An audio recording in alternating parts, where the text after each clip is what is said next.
Yeah.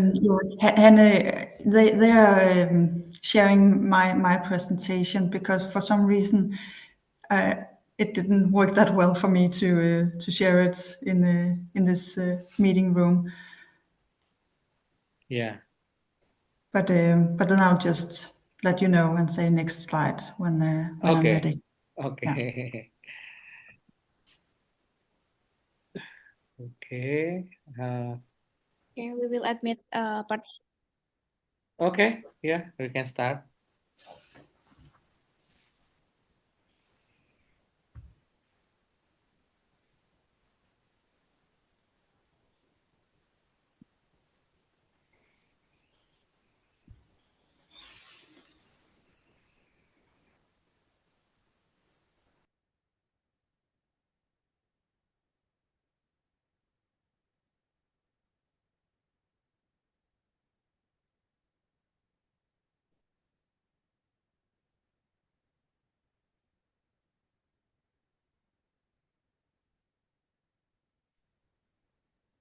Hello, everyone, distinguished guests, ladies and gentlemen.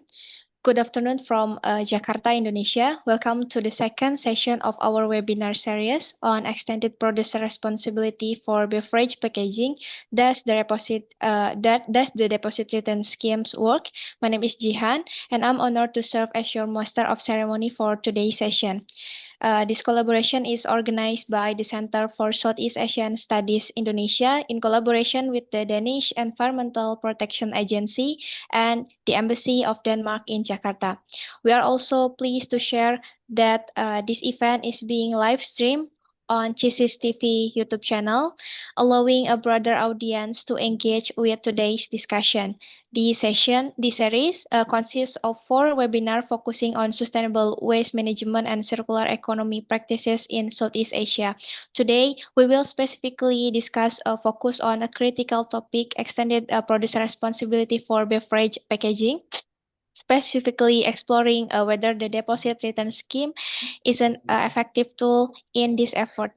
Before we dive in, please remember to keep your microphone muted during the presentation and use the chat box or for any question or comments, or you can raise your hand on the Zoom during the discussion session because there will be a dedicated question and answer session after the presentation where you can engage with our expert.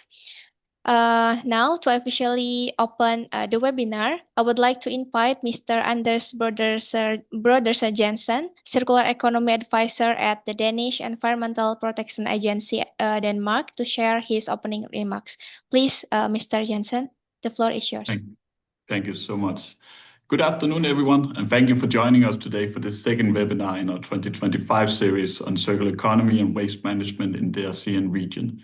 My name is, as said, Anders Brodersen Jensen, and I'm an EPR and Circular Economy Advisor at the Danish Environmental Protection Agency.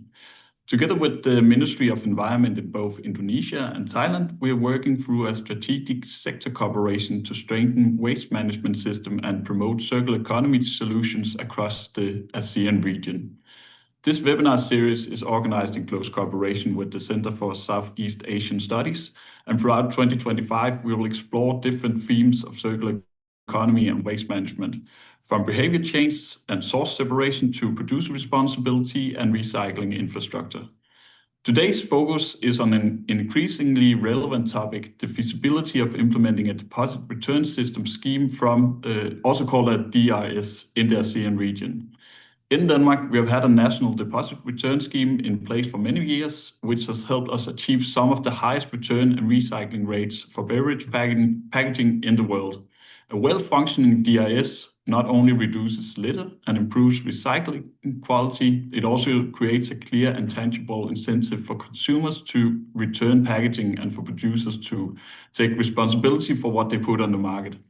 So today we will explore what it might look like to introduce such a system in an ASEAN context, what lessons can be learned from Denmark and other countries, what are the barriers and opportunities for designing a local solution, and what needs to be in place both from a policy and stakeholder perspective to make such a system like this work. To help answer these questions, we are joined by a fantastic lineup of speakers. We will hear from a representative from the Danish Deposit and Return System, the Danish non-profit organization that manages the national DRS. We will also hear from the Danish Brewery Association, who will share their role in supporting the system from the industry side. And from Indonesia, we are pleased to welcome a speaker from the Indonesian Packaging Federation, who will share local perspectives on extended producer responsibility. And we will hear from SEAS, who will present some interesting findings from a recent feasibility studies on DRS in Indonesia. I'm very excited about the exchange of ideas we will have today. It is clear that every country needs to design a solution that fits its own context, but there's also great value in learning from each other's successes and mistakes.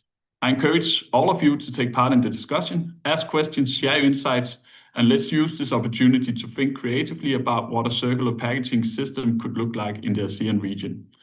Thank you again for being here, and I hope you will enjoy today's webinar. Thank you very much, Mr. Anjus Josen, for your insightful opening remarks. Next, I'm pleased to introduce our moderator for today's discussion, Ms. Gendis Ayu Satiti Irawan, Research Manager at the Center for Southeast Asian Studies Indonesia. Ms. Gendis will guide us through this session. Please, Ms. Gendis, the floor is yours.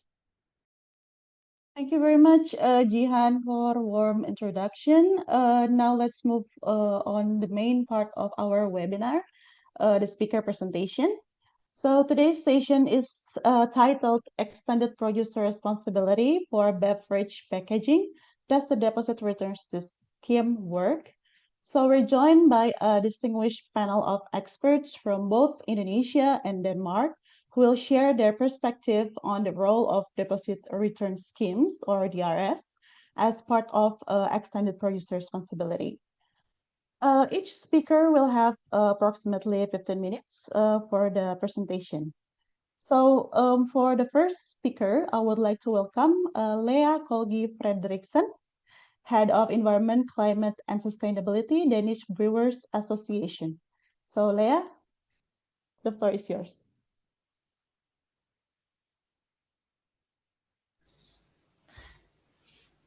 Great. Thank you, and hello everyone, and thank you very much for this invitation to this webinar. My name is Lea, and I represent the Danish Brewers Association.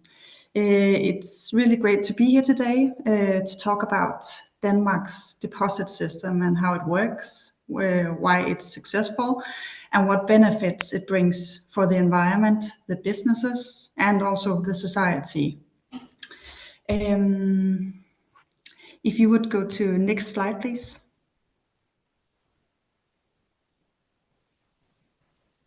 Thank you. Just first to introduce where I work.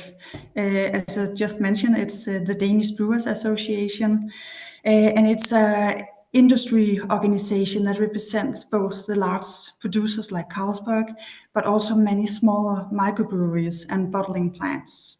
And the work we are involved in is to promote sustainability, innovation, but also fair competition in the beverages sector.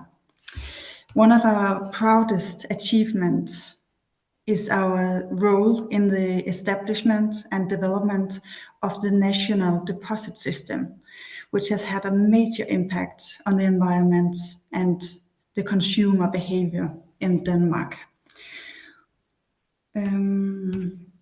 Next slide, please. If we start with a little bit history behind the system, Denmark has a long tradition in reusing beverages packaging. It all started as early as in 1922, where the breweries began to collect and refill their glass bottles. The brewers entered into an agreement where they used a common bottle for beer instead of their own name-marked bottles. And it works very well because when they had to go and collect the bottles, they could just use the bottles that were there because they were all the same. And then they could put on their own label. At a later stage in 2000, we took a big step forward by creating the Danish deposit system. It's a non-profit organization founded by the breweries and approved by the Danish authorities. Today, it's the only national deposit system in Denmark. And the good thing about only having one system is that it makes it simple, consistent, and highly efficient for both the authorities, us, the producers, the retailers, and also the consumers. For example, from the consumer's view, they only have to know one label. They know the deposit label, and by that then they know that they can return it in the reverse vending machines. Next slide, please. But why using a deposit? You might think it's complicated, but in fact, a deposit system is quite simple, effective, and it provides clear incentives for everyone involved. The deposit system in Denmark works very well, and as you can see here on the slide, we reach 93% return rates in last year in 2024. But why is a deposit system so important? For us, we think and believe it's because it enables the closed loop recycle, where we have the plastic bottles that can become new bottles and the can also become new cans. You have it all in the closed loop. And in that way, it also enables that the materials are clean and it's food grade materials and it's safe and approved for recycling in new food packaging. And finally, these high material qualities and values, which reduces the cost for producers and supports a circular economy. Because when the materials come back to the deposit system, they can sell it on the market and the value is very high because it's so clean, this material. And in that way, the fees is lower for the producers. This model leads to less waste, lower CO2 emissions, and reduces the dependence on virgin materials because the materials can be used again and again. And that's both costly and harmful to extract from the environment. Next slide, please. This image is a bit complicated to look at, and I know it's a bit small, but hopefully you will manage to follow. It shows two key systems in our management of beverages packaging. On the left, we see the system for refillable bottles.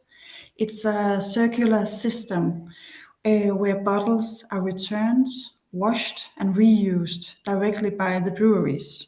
It's a system that works very well, but it also requires that the breweries have to have washing facilities and storage space for both the used bottles, but also the new bottles.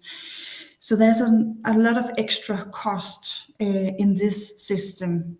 And for this reason, refillable bottles are mainly used by the larger breweries in Denmark, which today account for only a small share of the market. If we go to the other side of this slide on the right, we have the system for single-use packaging. Here, the bottles and cans containing, for example, beer and water, they are delivered from the breweries to the supermarkets. Then the consumer purchase the deposit marked packaging and cans, and later, when it's empty, they can return it through the reverse vending machines in the supermarkets to get the deposit refunded. The materials, the glass, plastic, and metal, is collected through the supermarkets, and then it's picked up by Dansk Retursystem, which then sorts and makes sure that the materials are recycled into new food-grade products, such as new bottles and cans. This system means that the breweries and bottlers do not have to manage their packaging waste themselves. Instead, they pay a fee to Dansk Retursystem, which then handles the task on their behalf. It's a strong example of circular economy in practice, and it works for both the smaller and the larger producers. Next slide, please.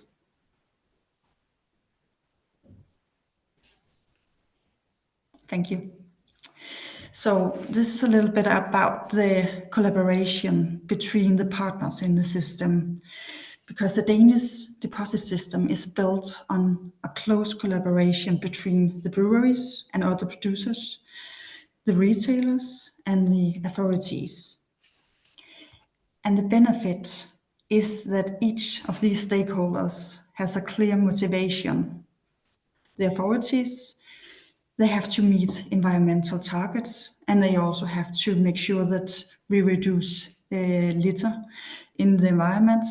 The retailers who handles the bottles and cans in the supermarkets, they are compensated for this, for collecting the packaging, and benefits from higher traffic in stores, because when a consumer come back and deliver the empty bottle or can, normally they buy some new food or other stuff from the groceries.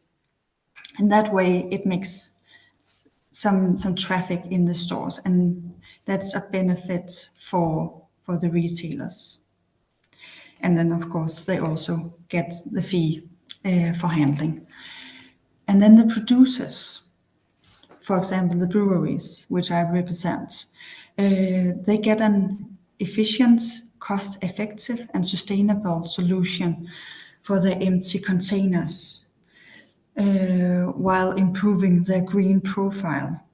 And it's easy for them. They have to pay the fee, a low fee, and then they are having the Danish return system to handle the waste management. So this is a win-win-win structure. It has been a cornerstone of the system's success. It also lays the foundation for long-term cooperation and shared responsibility, which is essential when creating sustainable solutions. Next slide, please. Thank you.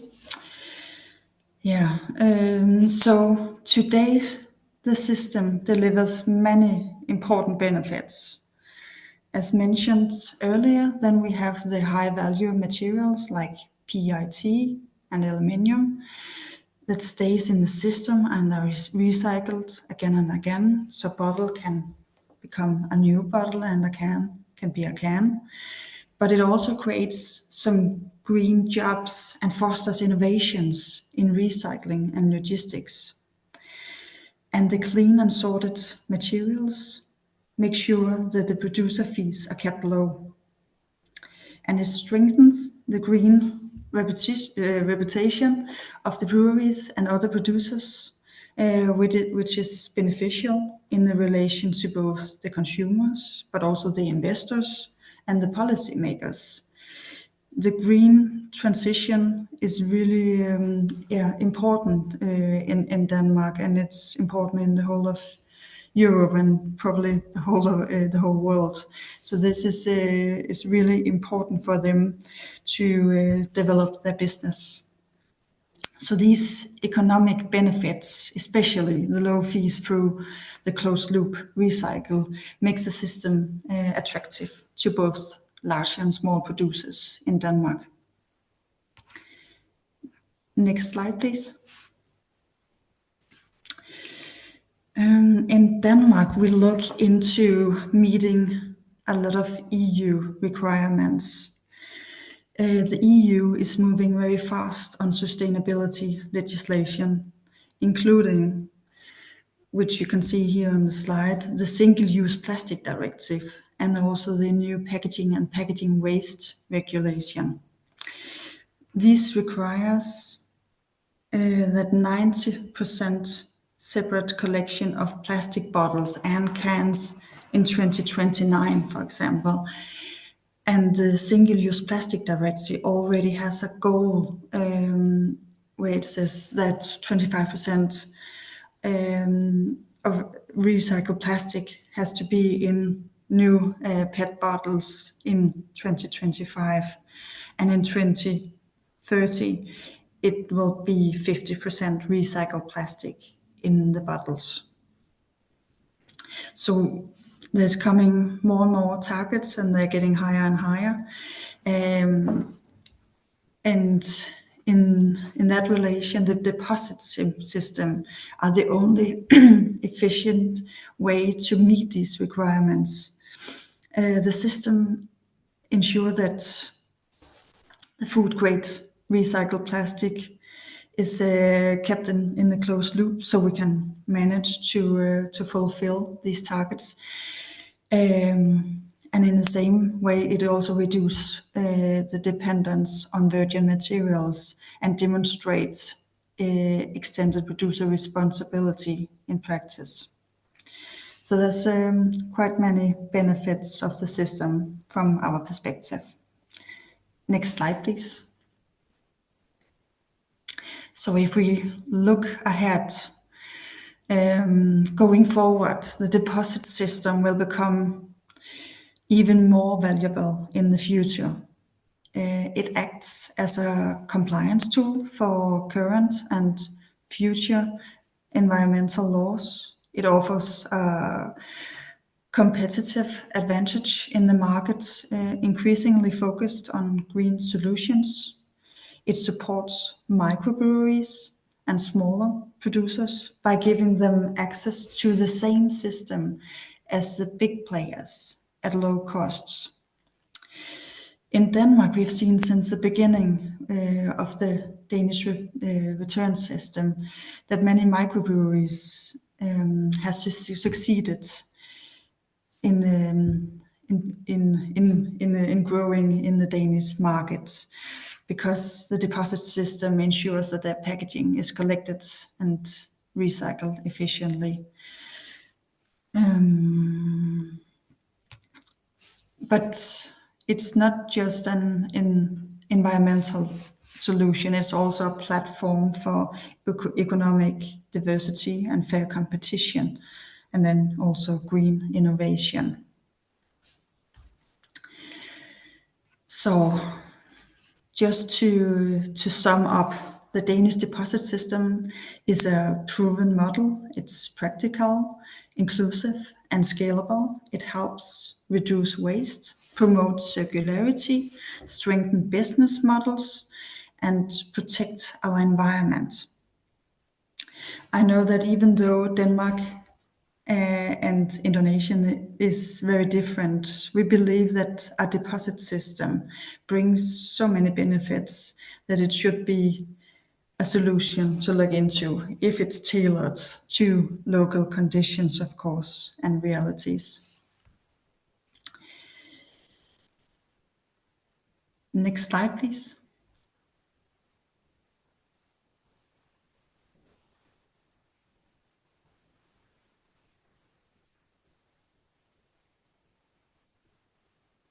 Thank you. Yeah, but yeah, thank you for your attention, and I look very much forward to your questions and a good discussion afterwards. Thank you.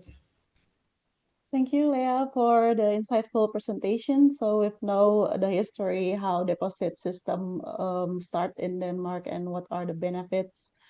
Thank you very much for the clear presentation. And for the audience, if you have any questions for Leah, you can write it on the chat, and afterwards we will discuss it.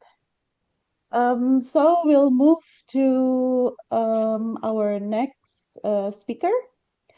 Let's welcome Hannes Fenningsen, Head of Environment and Climate, Danish Deposit and Return System. Hanne, the floor is yours. Thanks a lot. Can you please also share my slides? I think it's a more easy way to deal with the presentation.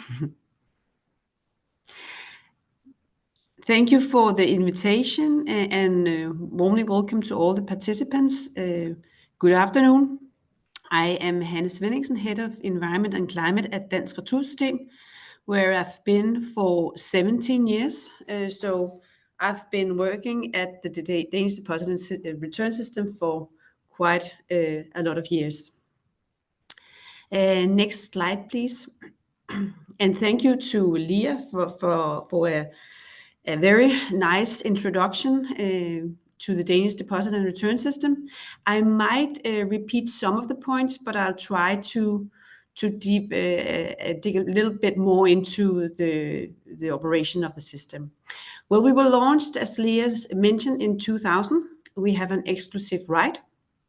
We work as a non-profit organization, and we are owned by the breweries and governed by this statutory order on deposit. Our board of directors consists of key stakeholders, and our chair leader is a neutral person with no interest in the market as so.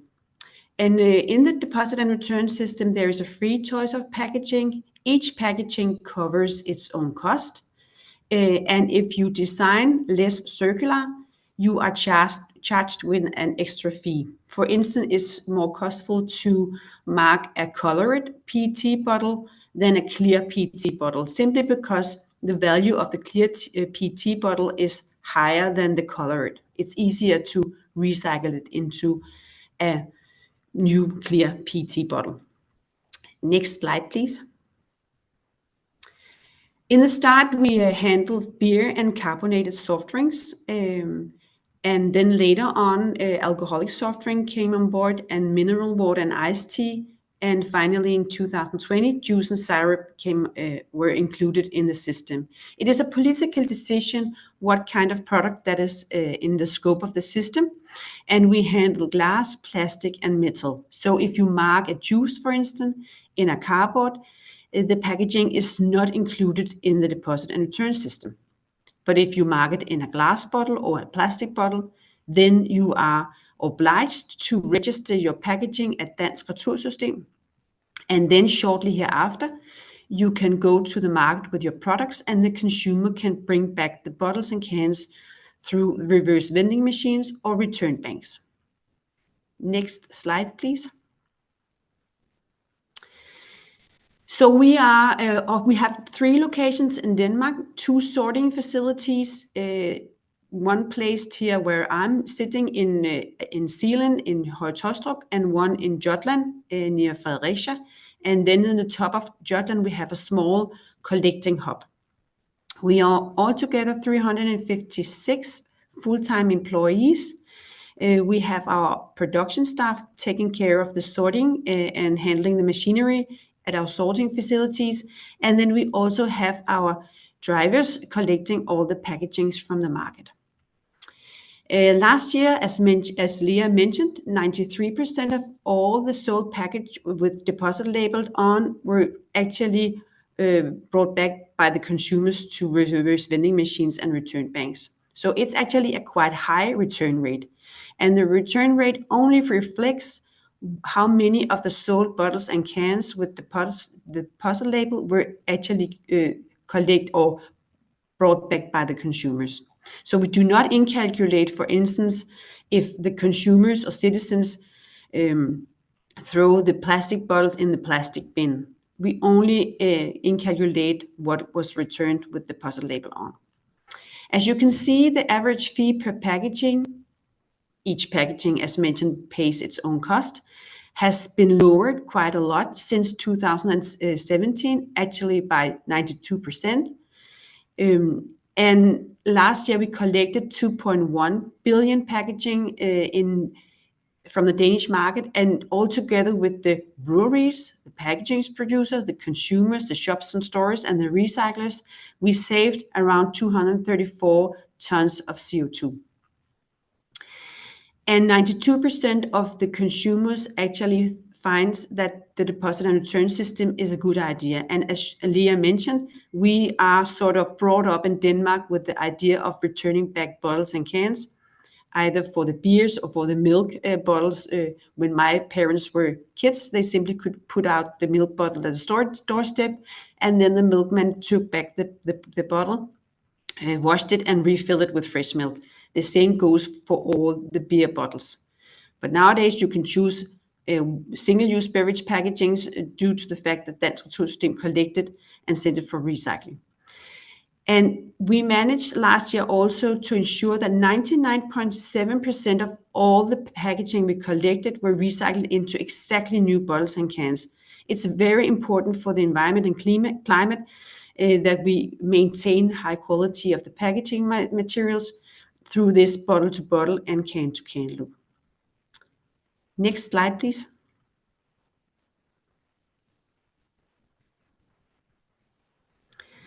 So when we started in 2000, we had mostly manual handling of all the packaging. There were around 2,000 products at the Danish shelves in shops and stores, and today we have 62,500 different kind of products. So we have a lot of different kind of brands to choose between as consumers in Denmark. And as Leah mentioned, it's easy to go to market for small breweries. You can sell a packaging or your beer at small island in Denmark, and you don't have to pick up them up yourself, because Dansk Retursystem pick them up and take care of the extended producer responsibility scheme. Likewise, the producers and importers in the start only counted 200 producers and importers, and in 2024, we see that 1,700 was registered in the system. And the same goes for the retailers and restaurants. In 2003, we had 7,000 restaurants and retailers and supermarkets in the system, and nowadays we have above 13,000 different kind of places. So you have 13,000 different places you can return your bottles and cans as consumers, including the restaurants where you cannot bring back your packagings, but you will have your beverage recycled, collected and recycled.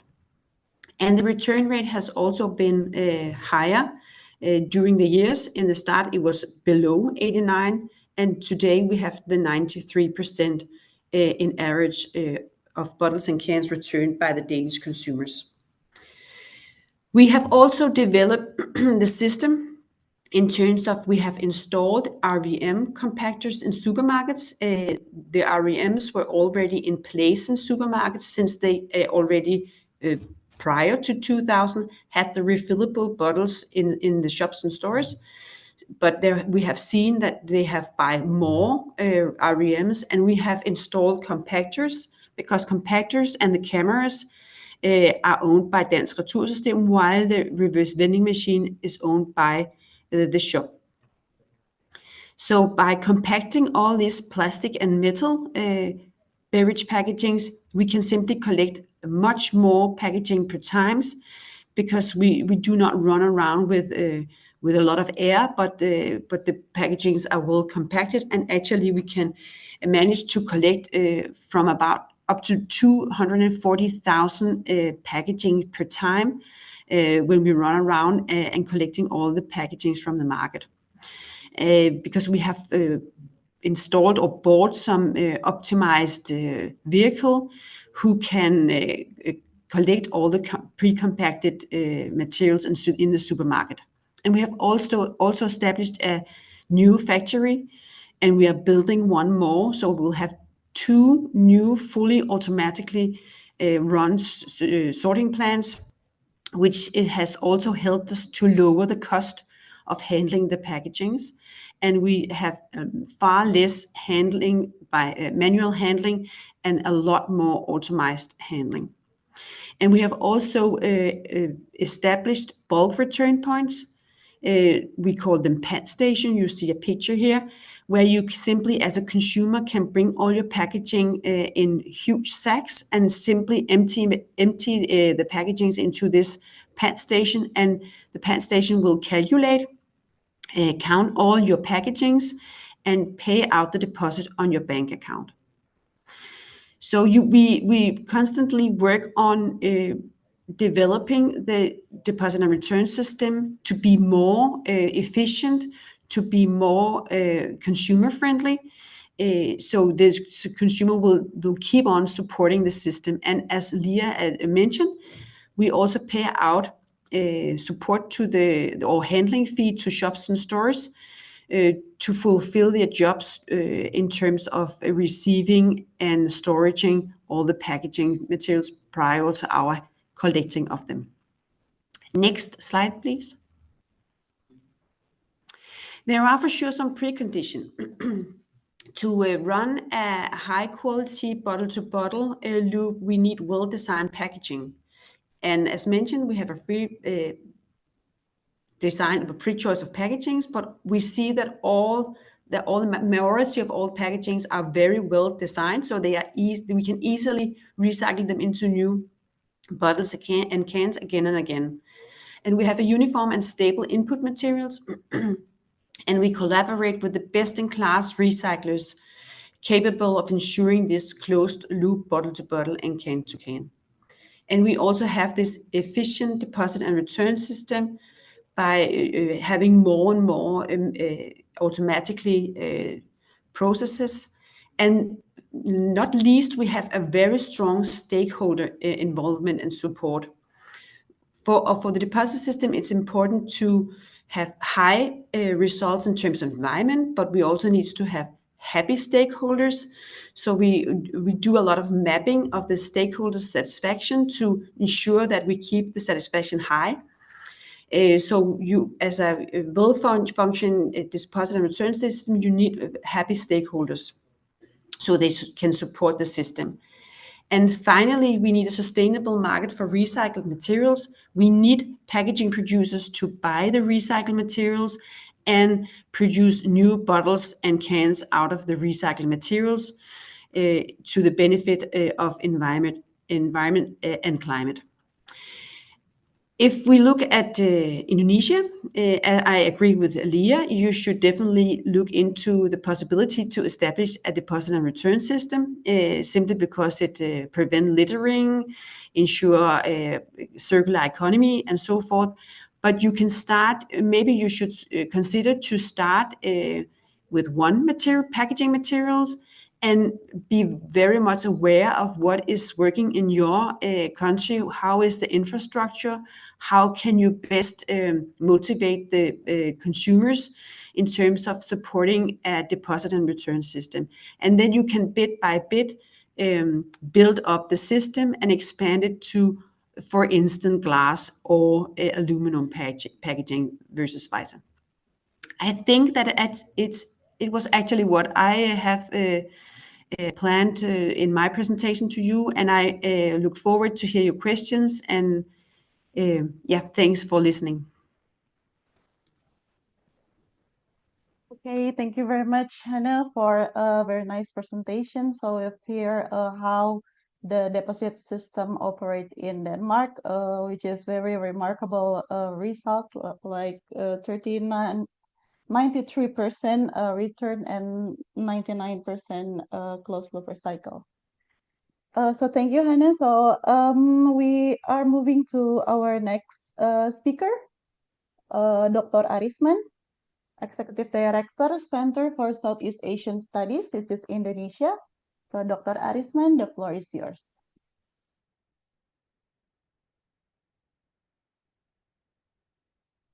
Yeah, thank you, Denise.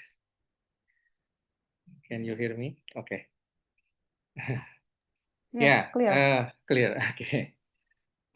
Because in Jakarta now it's heavy rain. I'm afraid my connection. Yeah, actually, this is our study in the past when we try to we did the feasibility study on the take back system for PET bottle, especially for how deposit return scheme can be applied in Indonesia. But when I heard that in Denmark start in 1922.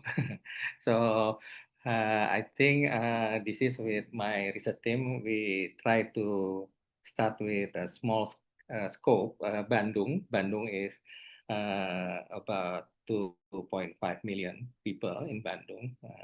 Not yeah, the same size with Denmark is a 5 million because Indonesia is a 260 million, so it's a huge population. So, and then we also look at the current system already in Bandung City, which is TPS3R or and West Bank.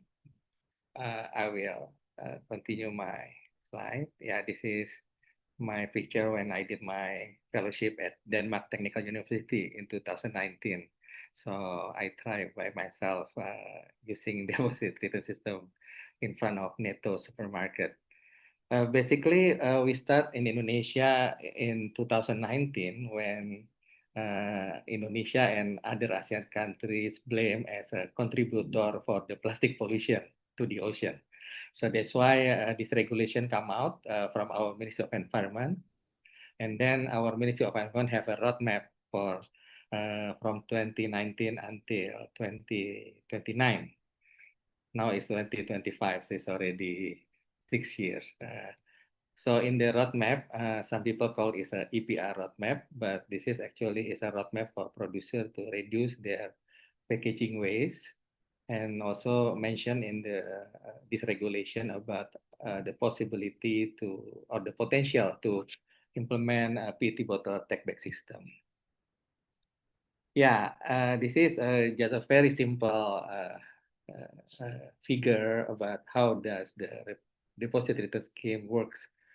When the consumer buy a product and then they pay a small deposit in addition to the product price, and then the incentive return to the product later. And then if you look at the retailer will collect the deposit and then to the beverage producers, this is the supply chain. I believe this is the time we get this from the Scandinavian countries like Denmark, Finland, Norway, this scheme. But unfortunately, in Indonesia, especially, we also different condition, yeah? Like we have informal sectors and other system apply in the collection system. We also understand that DRS or deposit return scheme through retail is very convenient for consumer if they want to return their bottle, especially when using the reverse vending machine. Of course, for the retail itself, there's also increased sales engagement, brand image. Of course, this is related to the program of the retail itself, like CSR, EPR.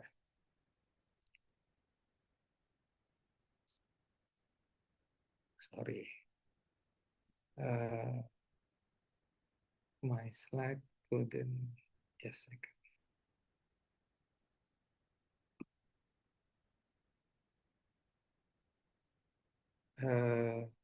Can someone from the organizer help me, because looks like my slide couldn't.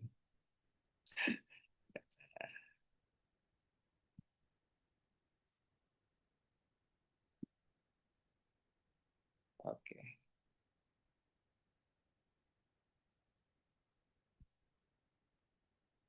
Yeah, next slide, please. Okay. Yeah, in Bandung City, we have done survey. This is not this year, it's a couple years ago. We survey for 120 households in the 30 sub-district in Bandung City. We also have done focus group discussion with the retail association in Bandung, especially also with the environmental agency of Bandung City.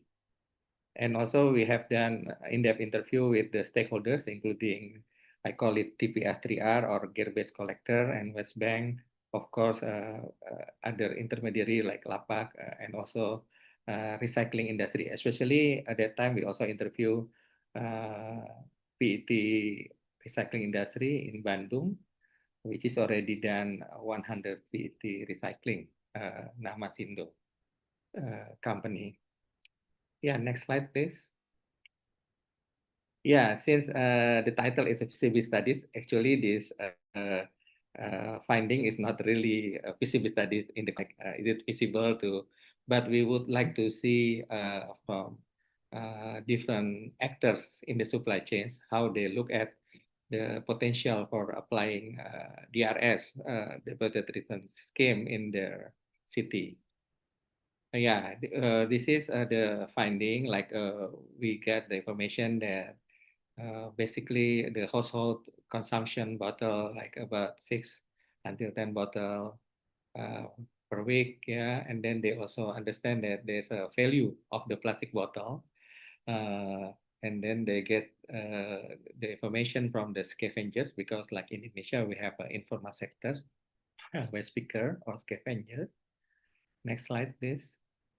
And then when we ask them how they treat their plastic bottle, 22% they dispose directly, mixed with other household waste, and then 29% stored for sale, and then 39% spread it and donate or given to other party like scavengers or garbage officer, and then only 10% separate and reuse, for example, yeah, make a craft on other creative initiative. Next slide, please. Yeah. Yeah, this is, we assume that in Bandung, there's a 3 collection system, take back system for the PET bottle, especially. The first is TPS3R, we call it garbage collectors, and then the second is waste bank, bank sampah, and then the last one is deposit return scheme, the one we would like to promote in the city. Yeah, please, next slide. Yeah, for the waste bank, why they the scheme, I think in Bandung about not all safe in the West Bank, because due to the distance, so many things, and they don't pay the fee for the West Bank. Yeah, they deposit, and then like a bank, yeah, they get a credit. Yeah, and usually the one who sort in the PET bottle is yeah, usually the mother. Yeah, 59%. Next. There's some factors that drive why they're saving to the West Bank. Of course, the biggest factor is keeping the environment clean and convince that collected waste will be managed properly through West Bank. And then the distance between the host and the West Bank is not far; it's very close. Yeah, next, please. For the second one, PET bottle take back system through garbage collector is similar, but for this one, they have to pay the fee for garbage collectors to collect the waste, yeah, including the PET bottle. Next one. And then the factors influencing choosing a garbage collector scheme. Yeah, of course, it's easy, and then small cost, doesn't take up much time, and yeah, environmental friendly, and there's a pickup service. This is some of the factors. Next. And when we ask them about the potential for implementing plastic bottle type system to retail, from the survey, there's a 81% willingness to return plastic bottle waste to the retail. And in Bandung, there's several retails. The biggest one is Indomaret and Alfamart. Maybe this is like Netto in Denmark. And this is two big retail in Bandung.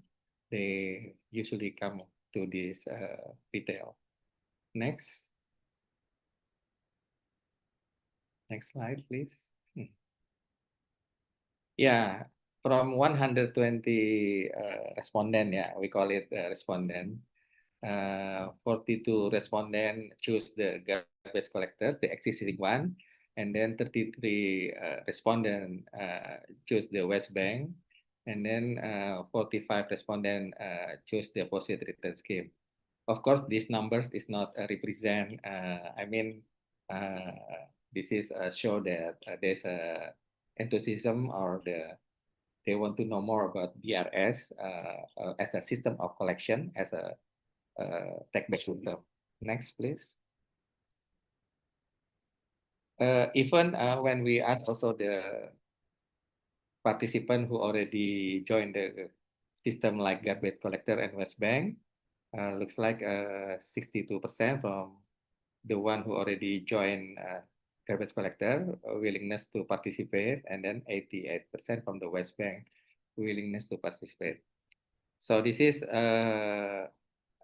show that the willingness to and interest to for this new system. I think because of next.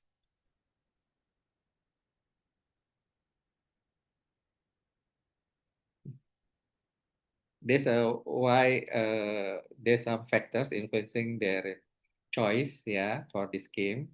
The first want to get a different experience, yeah, and then looks like the mechanism looks like easy, and then relatively small cost, yeah, and then the reward system or the compensation system is expected, and of course distance the same like West Bank, and should be close to their house, and of course doesn't take up much time.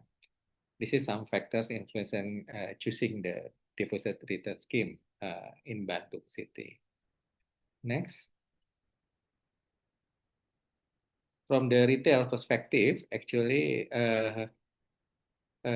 retail also, because we talk with the Association of Retail in Bandung, which is a member of Indonesian Retail Association. They also interest to start this as a pilot. And then from their perspective, of course, the reward is like a shopping voucher and certain product discount. And of course, this is also an opportunity for the retail, especially if they want to do the marketing to make sure the consumer visit and shop at the retail.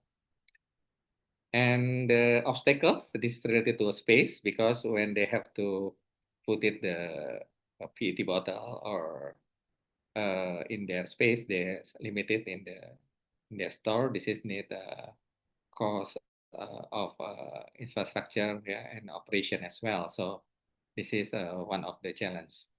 Of course, this is need support, yeah, because in the group discussion, we also invite the government of Bandung, what kind of local government can support, like a store for transit before sent to the recycling. So this is a discussion. Next. Yeah, this is the expected reward from the consumer side, also from the retail perspective, like I mentioned about shopping voucher, or now is a electronic money or cash. This is a discount, yeah, mentioned, but this is a top two is a shopping voucher and money or cash. So this is from our survey. Thanks. We also done a stakeholder analysis. If you look at this framework, yeah, about stakeholder analysis, looks like the household have a low interest due to the low level of waste segregation in the household. But there's a high interest in the informal sector. That's why informal sector is playing important role in this collection for the PET bottle. Next slide, please. This is the existing one, and the ideal one, it should be the role of household, like doing waste segregation, clear regulation from the government, of course, recycling company, as well as the brand owners or producers. Yeah, next. We also have SWOT analysis in the strength side. This system is we can say easy collection mechanism with attractive reward for consumers, and of course to maintain the quality of PET bottle, especially also if add with the RVM with digital system. And the weakness, the machine investment, including the cost, maintenance cost.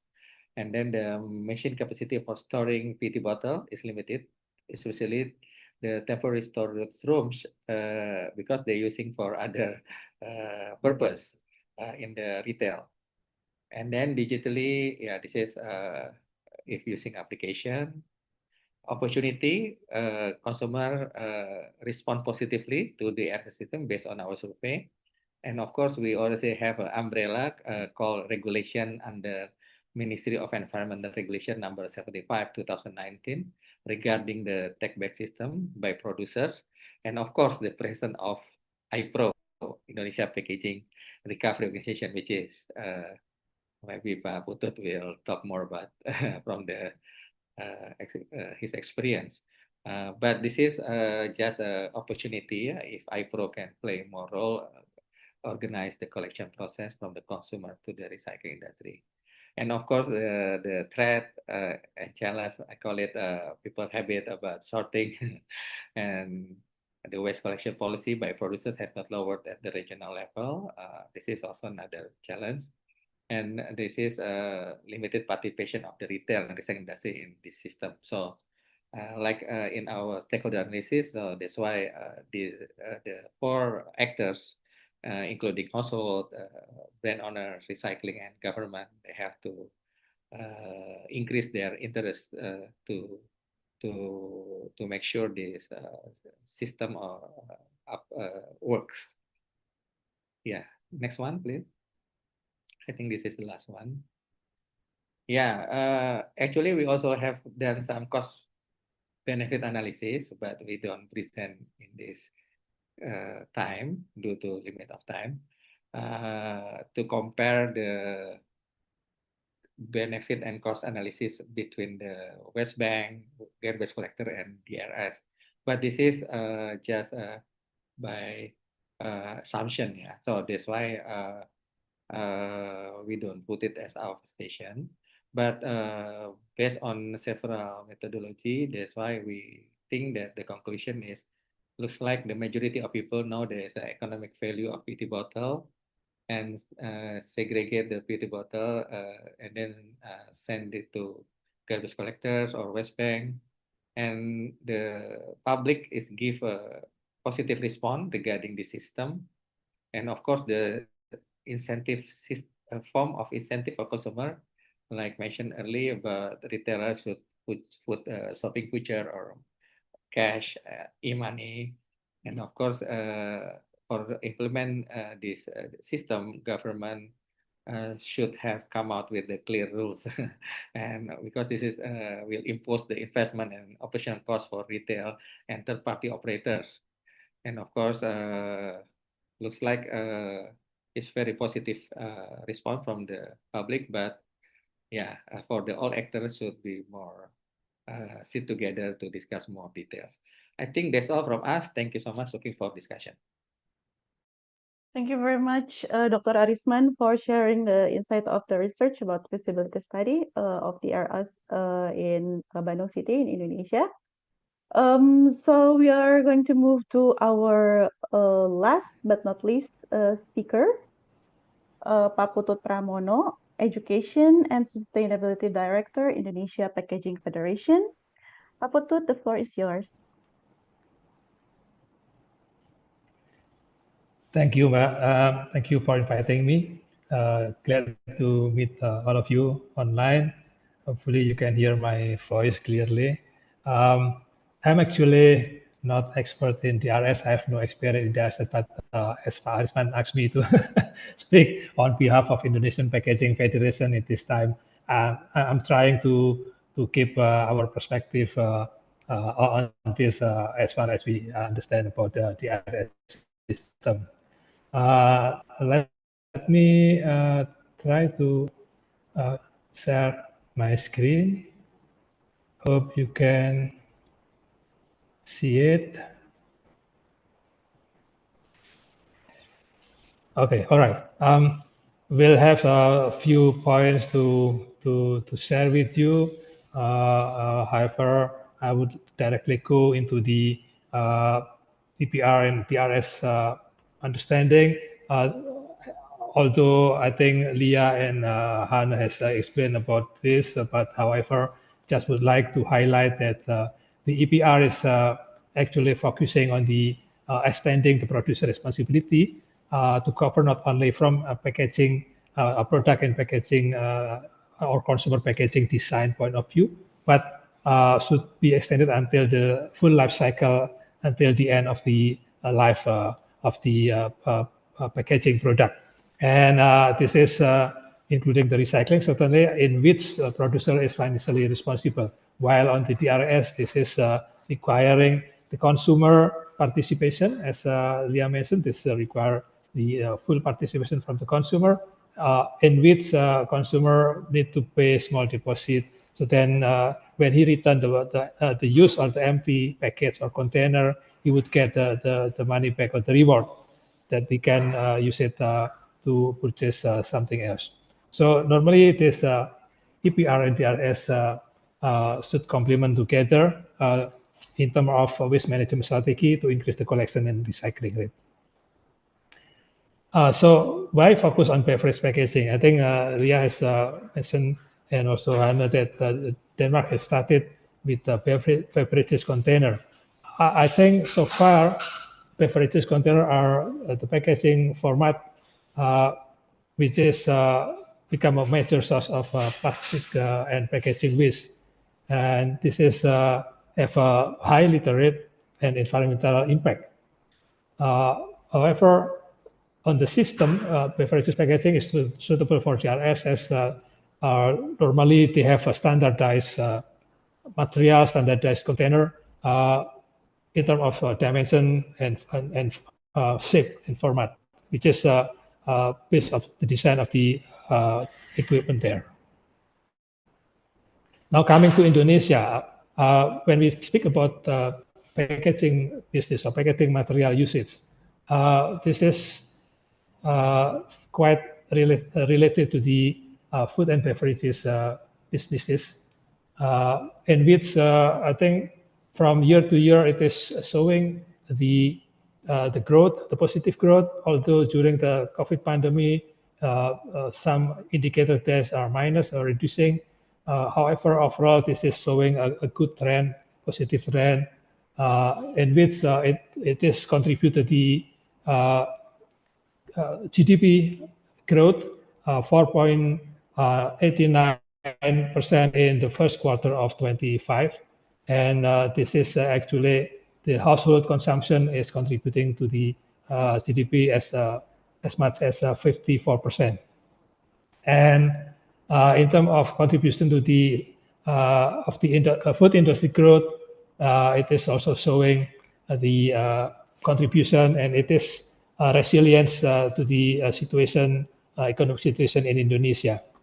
And at the end, this is also impacting to Indonesia packaging industry, of which is also showing positive growth from year to year. In the first quarter, in 24 until 2034, it is expected to grow 4 to 5.5% year by year, which is also driven by the growing demand for sustainable packaging. However, there's challenges on the rapid change in the technology. For instance, the packaging material that is expected to be easier to recycle, monomaterial and so on. So this is also requiring some adaptation in the both material and equipment technology. In terms of packaging consumption in Indonesia, plastic is quite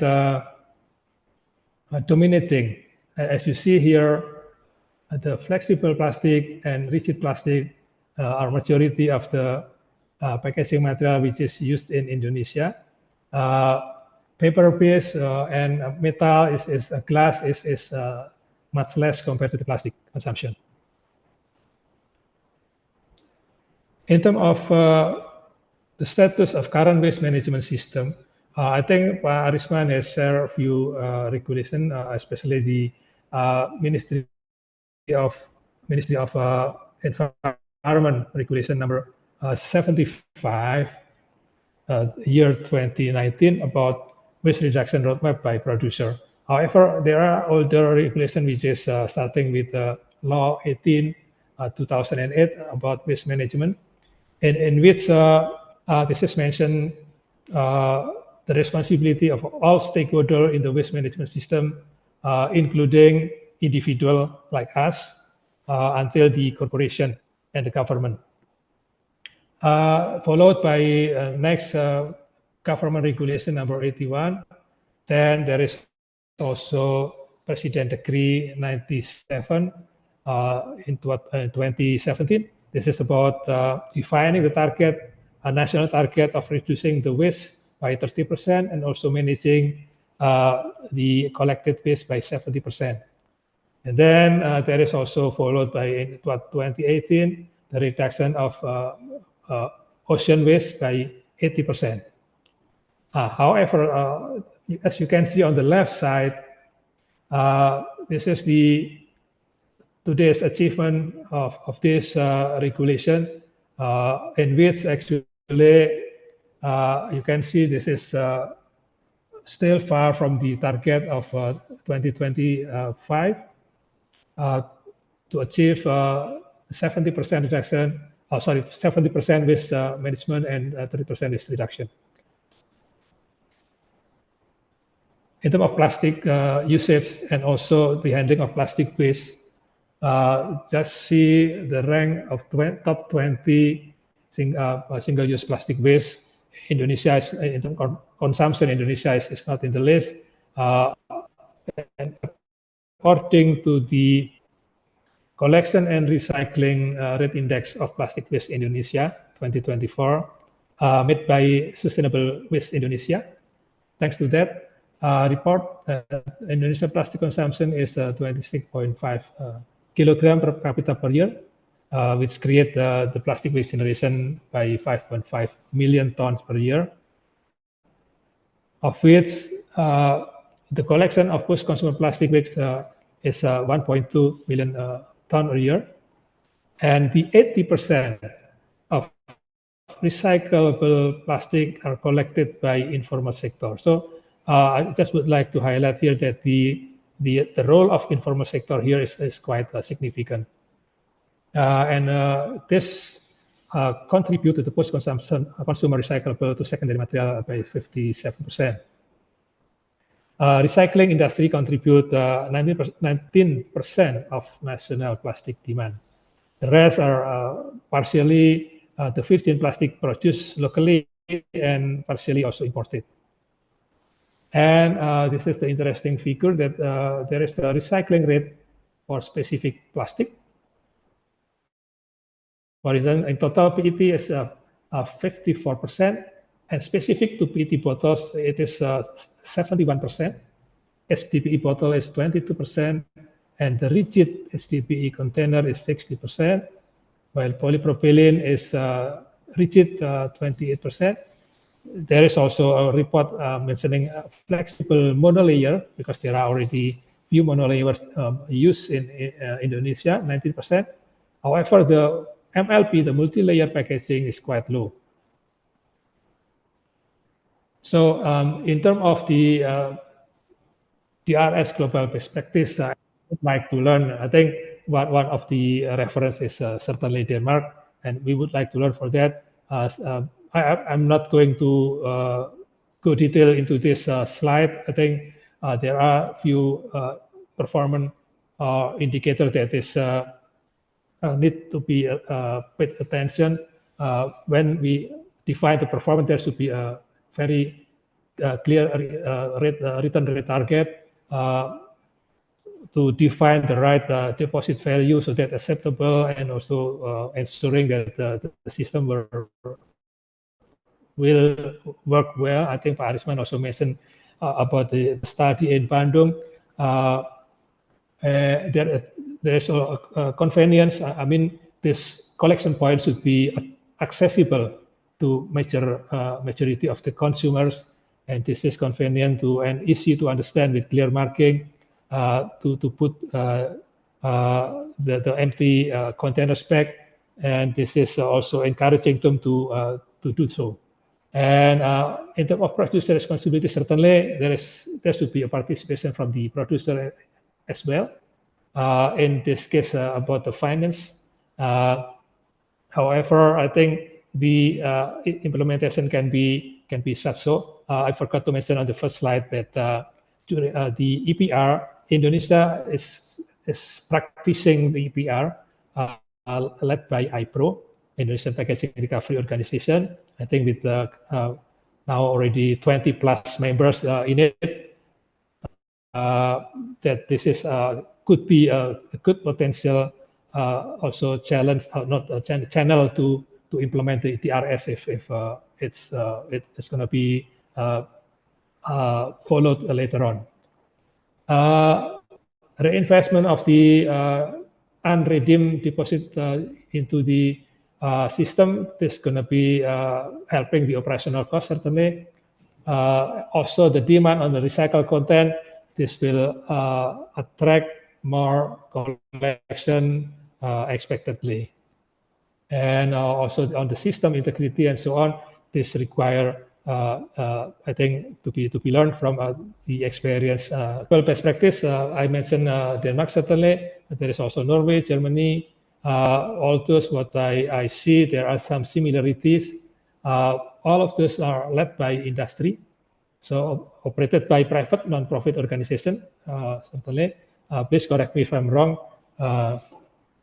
And then there is consumer participation is highly required to have a high return rate and thus a high recycling rate. Indeed, it can reduce waste and littering, as mentioned by Leah and Hannah. They have a clear and strict regulation on DRS, which encourage industry and consumer to participate. At the collection point, it has to be widely spread and ensure easy access to consumer.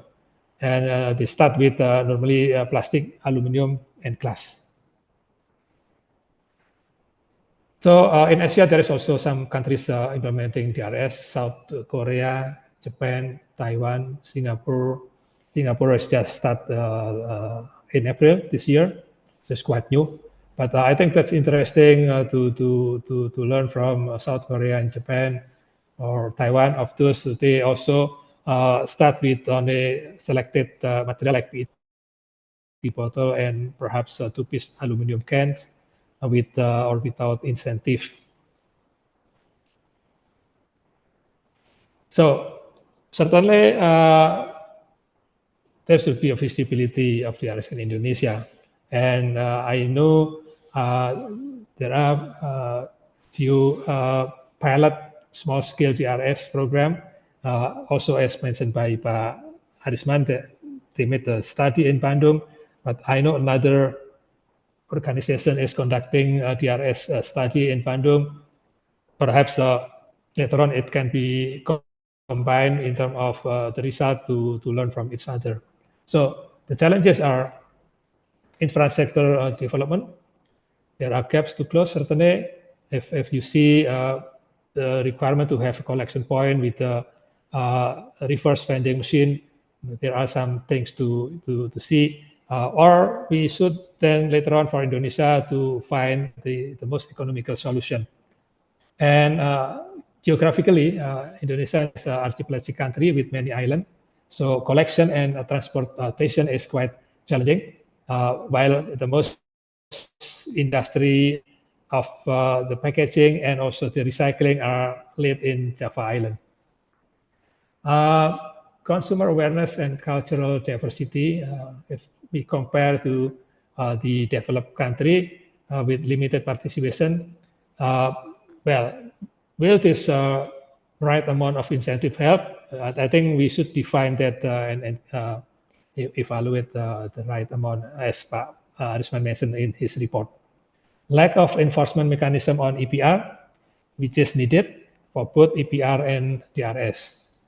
And require better coordination and more funding from multi-stakeholder as part of on top of the EPR. This is a question mark actually. And certainly we will be competing with informal sector who have been doing the collection. As I mentioned, the recyclable material, 80% are collected by the informal sector. So we would like to learn certainly from you guys in Denmark. So, however, there's an opportunity to this DRS. There's a growing consumer awareness and government commitment to reduce plastic waste, yes. And then hopefully this is an opportunity to create or to generate the education program. I see somebody question about the social engineering. That certainly we need for the behavior, the consumer behavior and mindset change toward the circular economy and to drive social participation. And then we need also to strengthen the regulation of EPR and DRS certainly, or create a new one, include standard labeling, for instance, because I believe for the successful DRS system, if the reverse vending machine is being used, is going to be used, then packaging need to have a certain label, certain identification, which can be read or known by the machine. So, and also to provide the easy access to consumer, I think Pak Arisman also mentioned the challenges of the size of the mini market that is with a limited space to put the DRS equipment and so on. However, there are a pilot study, as I mentioned, in Jakarta, Bandung. So we need to really use this as an opportunity to move forward. And the way forward, I would recommend to benchmark not only with European countries, but also Asian countries. As I mentioned, follow up the result of pilot study to scale up or more pilot or combine all those results of the study. Third, develop the clear and strict regulatory through collaboration of government, industry, waste management sectors to integrate DRS into EPR policy or regulation and national circular economy goals. For your information, there is a national roadmap, the roadmap for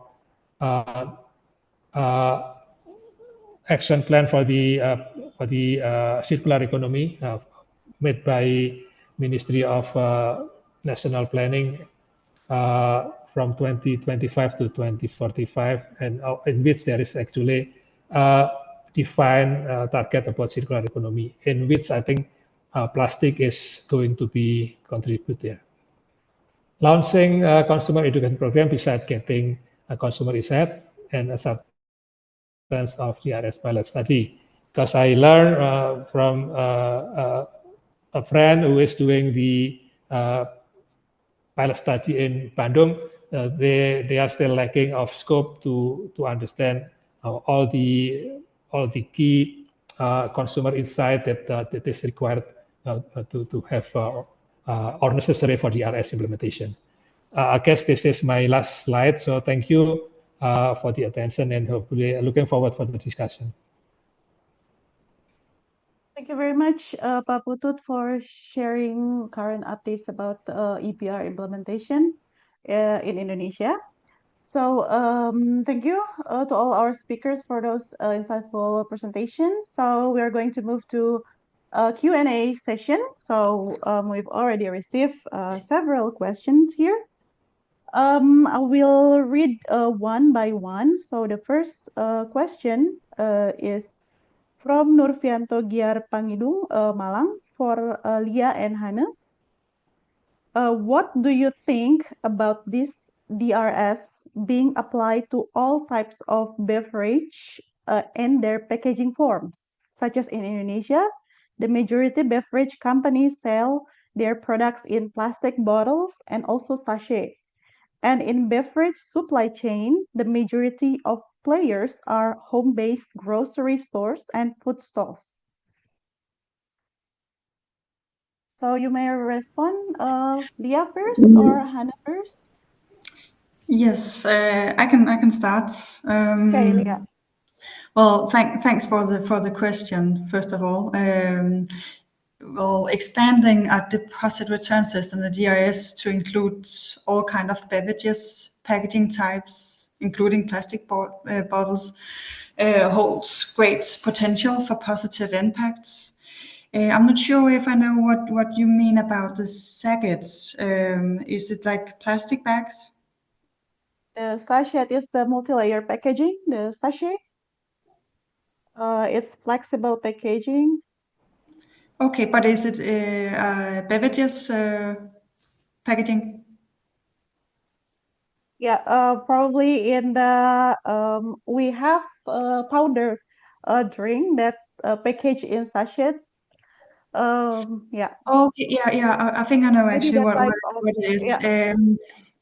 Well, the challenge with these products, we don't include them in Denmark. We only have the plastic bottles and cans, and so as I mentioned earlier, because the challenge with these one is the size. It's difficult to return them in a reverse vending machine. So for that reason, it's kept out of the Danish return system. But I think with the right design and engaging informal actors, ensuring the accessibility and encouraging responsibility, it's possible to develop a system that works well for its local context and drives meaningful environmental benefits as well. But there can be an issue with these products that you mentioned in the question.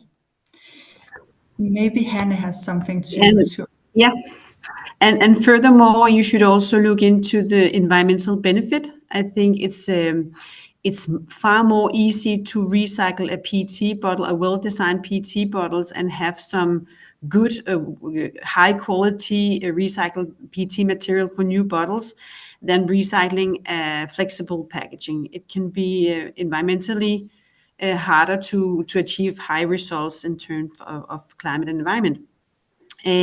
For the question about where to return bottles and cans, in Denmark, we see that far the majority of the consumer goes to supermarkets, to the larger retailers with REMs, but everybody selling out packaging within the scope of the deposit and return system are obliged to take back. So you can also go to the smallest supermarket or gasoline station and bring back your packaging. So that should be a possibility, I guess, as well in Indonesia. You are in the question reflecting that the majority of the consumers goes to small shops and stores. So yeah, that's a start. But we see that it has moved to the big retailers, and above 82% of all the plastic bottles and metal cans are compacted in the larger retailers, and that's where the consumers are bringing back the cans and bottles to.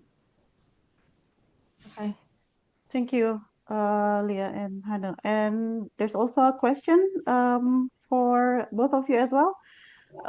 From Zuhrotun, Universitas Pajajaran, Unpad, for Leah and Hannah. I'm fully aware that the deposit system in Denmark has already been running for decades, but there might have been transition time when a social engineering process was necessary. How was the behavior change going to the point it became sustainable system until now? Were there any challenges to overcome? Oh, please. I can give it a shot of first, Leah. I mean, it's important to think about that we had already the refillable system in Denmark in place for many years, so the consumers were so to speak. They were used to bring back bottles, the refillable bottles, to shops and stores. So we rely on a large tradition, but for sure, information campaign is important. And we saw when the political department decided to expand the return system with the juice and syrup, we were keen to see whether the return rate will drop, but actually it was quite high due to the fact that the Danes are used to go to supermarkets with these kind of packagings. So I mean, their information campaigns matters, and it also matters that it is a national system. You have the same system whether you go south or north in Denmark. So the people are used to get the same access to the supermarkets and shops and stores, regardless of different places in Denmark. Yes, and I can just add, I agree with Hannah on this. And you're absolutely right. Denmark deposit return system has been in place for decades, but it didn't happen overnight. There was challenges, and as Hannah mentioned, that there was this public awareness that has to build up, and also the trust in the system. And also in the system, the breweries and the retailers also had to agree on a model that they could be both live in, and agree on the handling fee that the retailers get for handling the bottles and cans in the supermarkets. So there was a lot of different issues that needed to be handled in the beginning. So it takes time to develop the perfect system. It takes some years. So it's been a long journey, but we're happy where we are now. Okay, thank you. It's a similar question, a relatively similar question from Agnes Veronica for Hannah. I wonder how the deposit return system could start at 89% return rate on the first year in Denmark. Is it because high of level of awareness of the society? Or what do you think the most important thing for the success since the very beginning? In 2003, the return rate were lower than 89%, so it was lower in the start, but the answer is actually the same. We had the refillable system before with high return rates, and the Danes were used to go to bring all the bottles back to the supermarkets. So I think that's the benefit of having a system in place from start. The refillable system was already in place. So that's why we have seen this high return rate also for the single-use beverage packagings. Okay, thank you, Hannah. So we move to next question for Dr. Arisman. Question from Lina Astuti. How is the use of vending machine in Bandung, and how many have been used? Is CC support waste bank to have and utilize the vending machine? So that's the first question. You may answer that first. Yeah, basically our research is a policy research. That time we give a policy recommendation to the local government in Bandung city, the mayor of Bandung. And I think now we still discuss with the recycling PT bottle company to have some pilot, but not yet because again, it's very challenging when come to dealing with the retail. We would like to start with Borma, local retail, because for the national like Indomart, Alfamart, we have to discuss about the economies of scale. Yeah, why we start in Bandung City or this. My point is we don't have the machine yet. This is just a policy paper, but maybe the other research already tested with the machine and how the respond, and then that's why we don't have this machine yet for DRS. This is just to get to understand if this mechanism as one of the take back system does it work in Bandung, and then get a positive response. But yeah, still more discussion with all the stakeholders. That's why in our stakeholder analysis, we need commitment from all stakeholders, like in Denmark. Yeah, I think that's from my side. Thank you. Okay, thank you, Dr. Arifan. One question more from Zuhratun Unpad. I assume the program offers some incentive, but I don't recognize the disincentive scheme. Correct me if I'm wrong. Should we solely depend on the incentive scheme to stimulate the involvement of all stakeholders? Yeah, since we focusing on the DRS system, so if you look at the change of the system, how the actors in the value in the supply chains, like the consumers, the retail, so all the actors should get the benefit, right? Like how we intensify, give incentive for the consumers. Like that's why in our finding, like the discount, the future, this is one of the incentive when they to bring their bottle.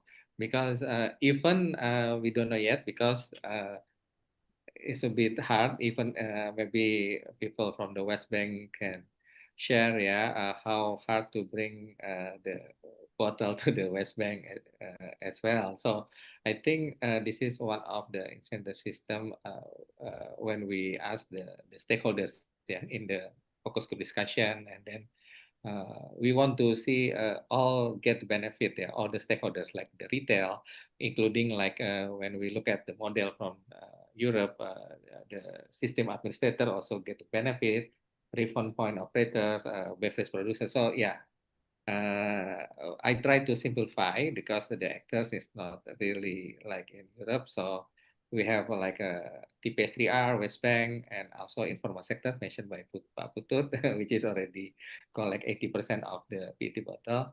So the competition, and then how we make sure this is sustained in terms of financing and everything. So this is still many things to discuss for Indonesia, but our study is just a preliminary study. And then we look at from this kind of framework with is possible to apply the DRS in at least in scope of Bandung and the small scale. Yeah, this from my perspective. Thank you. Thank you, Pak Arisman. So next question is for Pak Putut from Kamal Sebudi, Telaga Solusi. Is the waste producers in Indonesia have been developing and tracing their return waste in person? Any technology developed to trace their waste fast and easily for waste bank or TPS3R, maybe image camera or other considering in bulk of waste? Okay, thank you for the question, Pak Kamal. So this is about the waste management and EPR, not specifically for DRS. Anyway, as mandated in the Ministry of Environment Regulation number 75, as I mentioned, producers need to register in the ministerial system, and then make the roadmap of the waste reduction and implement it. So one of the way to do this is through the IPRO. As I mentioned, IPRO is practicing and implementing the extended producer responsibility. IPRO is a kind of PRO, producer responsibility organization, the extension of the producer hand to take back their waste, packaging waste especially, and to make necessary treatment, sorting, and recycling finally. So this, if you question about tracing the waste, so we are not actually really specifically selecting that this is this brand, that brand that has to be collected and sorted and so on. So any kind of similar plastic that is being wasted, IPRO is collecting based on the members' participation. So each member need to participate in what type of plastic material and so on. So then it can generate a report that can be reported back to the government system. that this is a kind of trusted, traceable, and accountable report that is made by IPRO to the government, representing the responsibility of each member, which is the producers. So if you ask me the technology of this kind of technology, camera or infrared or another kind of automatic system, this is implemented in the sorting and automatic sorting and recycling facility. Like in the developed country, they use this kind of things to select really not specific brand, but the type of material like PET, HDPE, or polypropylene, and so on. This is normally the technology used. I hope this is answering your question, Pak Kamal. Thank you, Pak Putut. So we move to next question. So this is for all speakers from Toulouse, Universitas Budi Luhur. So the question would be on higher institutions' role in applied scheme or program. So I hope you can share with us to what extent the higher education institution could be involved in the scheme or program. If any has, how significant the role it played, and if there was any challenges that needed to be attended well. So this is for all speakers. Can I start? Yes, sure, Hannah. Yeah, thanks for the question. I mean, we are in dialogue with the different kind of universities in Denmark, and prior to the political decision regarding juice and syrup to be included in the system, they were carried out an LCA study by the Danish Technical University in Denmark. So for sure, the educational part plays a role. And maybe I should say as well that it's also important in Denmark, at least the support from the municipality or the EPA. I mean, we have this statutory order on deposit, which is also important and might also be the big why we have this support among all the Danes. On top of this, we rely on a long tradition and we have a well-functioning system. We would like to support the benefit of the environment. I think it's also important that we have this statutory order on deposit and we have this working together among all the stakeholders. I also saw there were a question regarding the finance of the system. In Denmark, the system is paid by the breweries. The retailers are obliged to take back, and they are actually supported with some payment for doing this job regarding the collecting and storing of the packagings. Okay, thank you, Hannah. Leah, do you want to add? I don't think I really have anything to add. I totally agree with what Hannah just told you about the system in Denmark and the situation. Okay. So I'll leave the floor to some of the other ones. Okay, thank you, Leah. Maybe Pak Putut, can you share your insight? What about in Indonesia, the role of higher education? Yeah. Well, I'm not sure whether this is higher or lower education, but education is certainly required. I mean, with today's situation, yeah. Oh, higher institution, yeah. Of course, they can play an important role in terms of make a change in the social engineering and give meaningful education starting from the childhood, like Japan, for instance, to make it as a culture. However, I think this is also required to really to apply to implement the how you call it. There is a penalty already. There is a law regarding the penalty. Who make the litter, it should be punished with certain penalty value, for instance. But I don't know if this is also implemented consistently along the way. I mean, so yes, a high level institution is required to do this. However, this is quite challenging and need also to put the how you call it. I think the challenge here is to make the sorting from the house.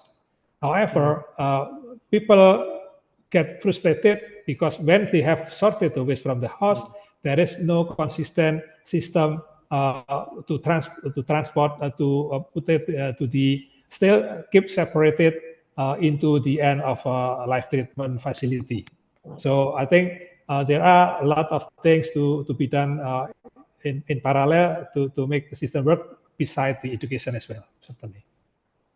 Okay, thank you, Pak Putut. Pak Arisman, do you want to add something? Yeah, maybe my understanding is the role of university, maybe higher education, higher education. Yeah, maybe the Higher first, institution, higher education, maybe university, maybe from Ibu Tulus.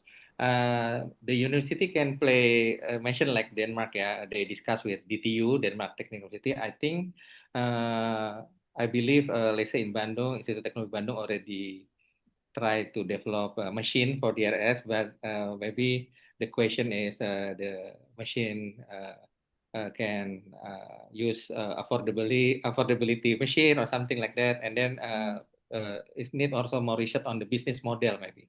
And of course, like mentioned also by Pak Putut about environmental education, the university can play important role about waste segregation, because if you don't separate the PET bottle, so it's mixed with the other waste, so it's become the value will be low value. So that's why this is I think a lot of role from the university side, research, education, and of course should be collaborate with the private sector, like the recycling industry, like the retail, not just academic exercise. So you have to more applied research, more experiment research. I think that's my views. Yeah, thank you.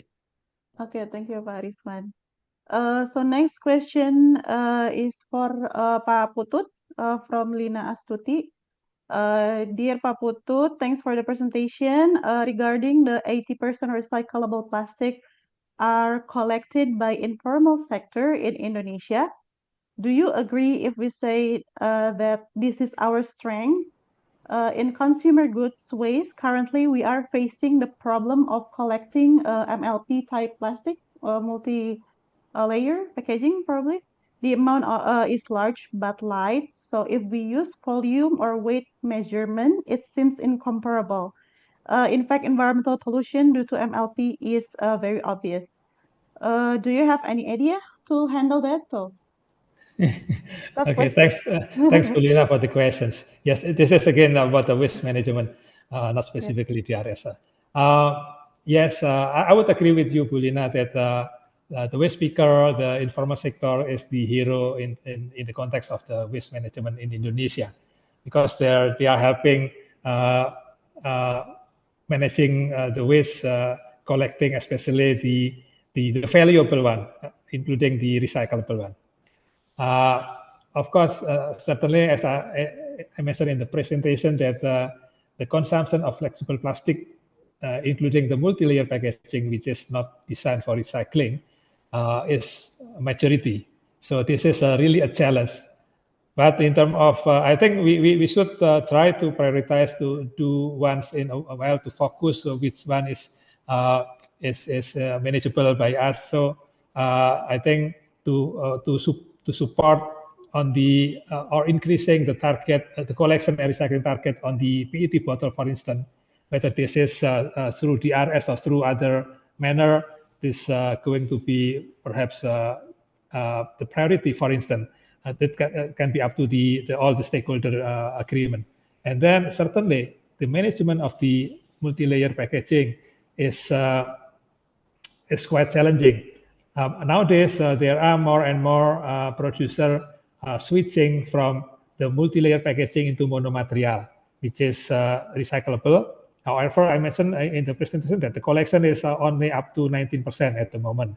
Perhaps the consumption is more and need more collection, need more communication, need more label standardization about that the company has been using monomaterial laminate. So in terms of environmental pollution, how to handle it? Yeah, I mentioned about iPro, but I can also mention about iPro. iPro in the last 3 years has been collecting the multi-layer packaging including the monomaterial inside, and trying to find the suitable recycling technology to that, whether certainly at the moment this cannot be recycled into packaging material because there is not available material right now at here. But there are a lot of options. For instance, a young startup CEO in Jakarta, they start recycling this multi-layer packaging or other low-value plastic packaging into the valuable building construction as part of the architectural design. I hope that's answered your question, Bulina. Thank you, Pak Thank Putut. you. I agree.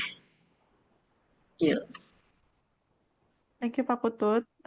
So the next question is for all speakers from Tu Ngo. I hope I pronounced correctly. EUD Vietnam, who invests in and run the DRS, retailers, recyclers, or public, semi-public body for the pilot scheme? Was there any financial support? Maybe we can come up with the example from Denmark. Yeah, Would you, Tanya? it's okay, Elliot. You answer. Okay. Yeah, but actually, I think Hannah mentioned it before that it's the breweries that finance the system in Denmark. But of course, that was the financial of the system to begin with, because when the system is up and running, then it's financed through the fees from the beverages producers. And then it's also financed by the materials that are sold to recyclers. Maybe Hannah has something else to add to that, but it's The fees paid by the producer and the income from sale of materials for recycling. And finally, the non-redeemed deposit is also a part of the finance structure. And a typical question is, then you must be interested in having a low return rate. No, we are not. We are obliged to ensure a high return rate all time. Okay, thank you, Leah and Hannah. So the last questions from Anders for all speakers. So do you think it is more realistic to start by implementing a DRS system for beverages in Indonesia rather than working to implement extended producer responsibility that covers all types of packaging? Probably Pak Putut want to start? Okay. Okay, thank you. Currently, EPR has been lightly practicing by iPro since I think this is already 4 or 5 years now, and showing slow traction actually, to be frank, because up to now from a few thousand number of companies, there are only about around almost 50 companies who registered already in the government system, and perhaps almost half of them are iPro members, and has been really implementing that through iPro. So if the question is whether DRS to start is more realistic, I have no answer because currently EPR has been running, so I don't think we can stop that. But perhaps to integrate the DRS into the EPR scheme, I don't know whether in Denmark this is totally separate. I know that the EPR in Denmark will start only this year, if that's on plan, as per mentioned during the EPR course. Well, I have no clear, straight answer on this one, Anders. Okay, thank you, Pak Putut. So other speakers, do you want to add?